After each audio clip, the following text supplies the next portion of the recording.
anything goes also.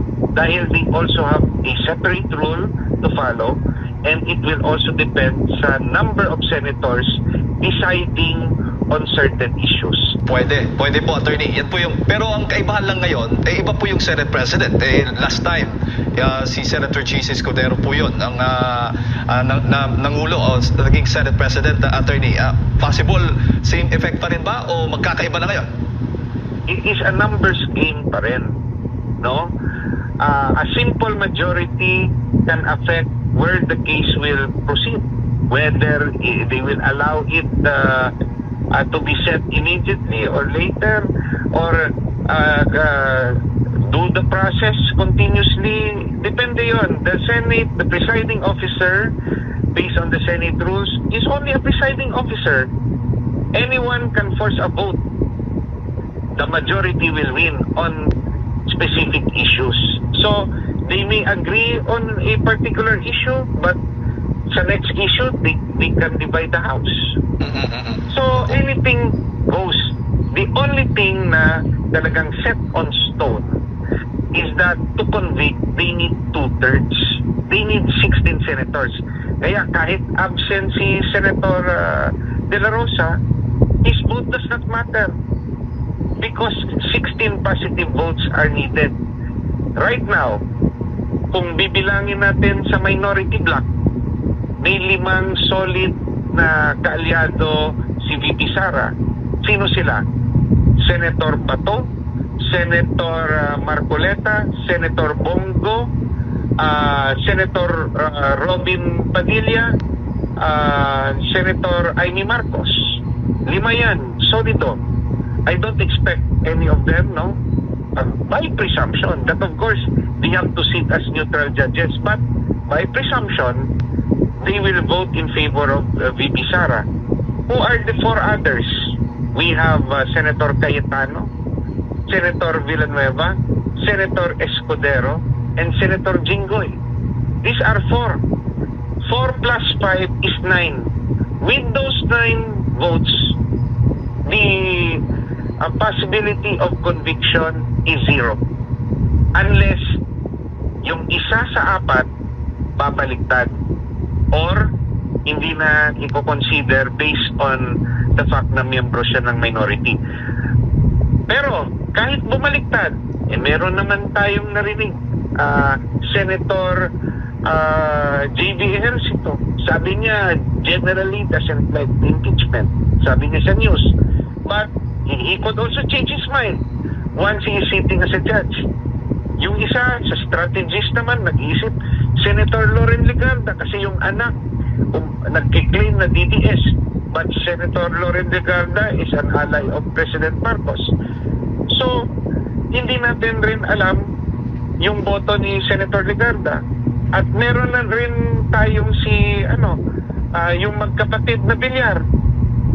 Senator Mark Villar at Senator Camille Villar. They are also friends of the VP, but meron rin sword of Damocles hanging in their head because of pending cases against them. There are senators also na hindi natin alam ang boto. Yung kapatid ni Senator Cayetano, si Senator Pia, kaalyado ni Pangulong Marcos, pero kapatid niya si Senator Cayetano. Hindi rin natin alam saan patutungo ang boto.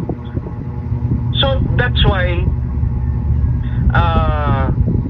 if we talk about numbers, kung sa Senado ng pag-uusapan, the possibility of an acquittal to a conviction is much higher, but nothing is certain in this world, no? Because logically mananalo si VP sa Senado, but sabi nga ni VP, it is God's will. It is already written kung ano yung kanyang destiny, and the presidency is destiny. Pag nalusutan to ni VP Sara, lalaban na tayo na si VP Sara ang ating presidentiable by 2028. At baka sasabihin niya na kung sino ang kanyang napiling vice presidente, at sasabihin niya na kung sino ang nasa isip niya na gusto niyang maging parte para sa Senate slate niya after this impeachment proceeding is over. Opo. Attorney, bago ko lang ipasa kay partner at Mar, nabanggit niyo po kasi yung possible scenario na mangyayari na mauulit yung ginawa nila dati na pinagdebatihan po nila, ibinalik po nila yung complaint sa Kamara. At sa puntong ito ngayon, possible na mangyari po yun ulit. Pero pwede bang gamitin po yung petition po ninyo na inihain dyan sa Kamara? Tatalakayan po nila sa Senado kahit pending yan sa Supreme Court, Attorney? It is possible because they used it, the Senate used it as a reason during the first impeachment. Sabi nila may nakabinding kaso sa Korte Suprema, antayin natin ang magiging desisyon ng Korte Suprema. Especially nung nakadesisyon ng Korte Suprema. So, ang sa tingin kong mangyayari, the Senate will proceed unless the Supreme Court will issue an order against the impeachment. Pero sa correct na proseso, unless there is a restraining order or an injunction from the Supreme Court, the Senate will have to proceed. No, that is their duty under the Constitution. They will have to proceed. But once makialam ang Korte Suprema at sabihin may mali sa proseso, I think the Senate will again vote among themselves whether to remand it back or not. Now, here is a possible constitutional crisis. Pag sinabi ng Korte Suprema, violative of the Constitution yung ginawa ng House sa proceeding nila. Pero yung Senado, boboto yung majority na hindi. Walang karapatan dito ang Korte Suprema na mahimasok. Kailangan ipagpatuloy namin to. If they will force the issue, then there will be a constitutional crisis. Attorney Mengaga, si Admar po ito. Clarify ko lang po yung inyo pong pananaw. Maaari din po bang tawagin pa or saklaw pa based doon sa naging desisyon ng Korte Suprema na forthwith kung aantayin muna ng Senado, hindi muna sila gagalaw at antayin muna yung magiging desisyon ng Korte Suprema para hindi aksaya din sa oras kung sila gagalaw tapos magkakaroon ng desisyon ng Korte Suprema?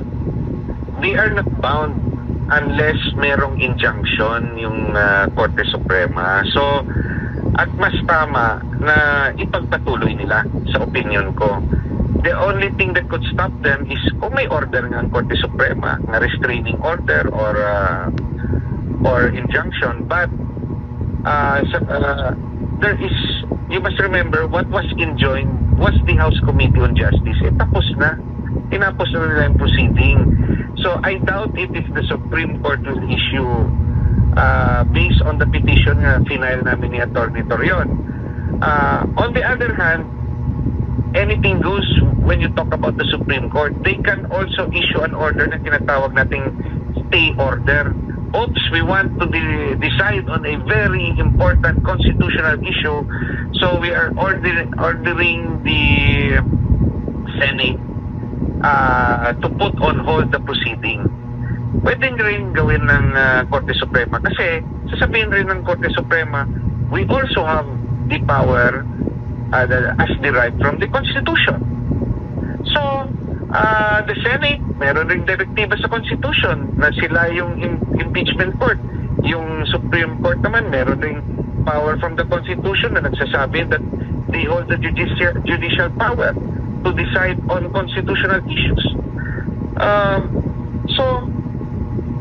If the Senate would want to be guided by the Supreme Court, they will also honor the decision of the Supreme Court unless this becomes too political at yung majority ng mga senador sasabihin ayaw nating pakialaman tayo ng Korte Suprema kaya ituloy natin.